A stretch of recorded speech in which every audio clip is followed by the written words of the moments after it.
দাদা ভাবি আসছে। উঠ উঠ, আগে বলে ক্ষমা করে দিস। আরে দিছি, উঠ। ভালোবাসিস খুব ভালো কথা। কদিন ধরে ভালোবাসিস? ক্ষমা, আমিও 2 বছর ধরে একজনকে ভালোবাসি।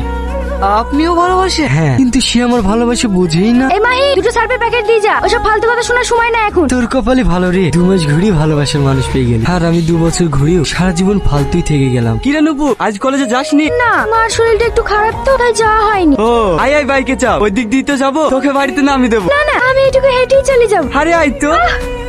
আরে ছাড় ছাড়, বসছি। তোর হাত তো শক্ত না। ভালো করি বস। এটাকে ছেলেটা কে রে? ওই পাড়ার কুদ্দুসের ছেলে। কি রে, তুই আমার কোথায় যাচ্ছিস? এই, তোর হাতে কি হলো রে? ইয়াসিন, ইয়াসিন। তুই দয়া করে আমার সাথে কথা বলিস না, তোর লেগে আমি মার খেতে পারবো না। মানে? কাল তোকে মোটরসাইকেল করে লেগেছি বলি। কি হলো দাদা, আমার আজ থার্ড কালীন কেন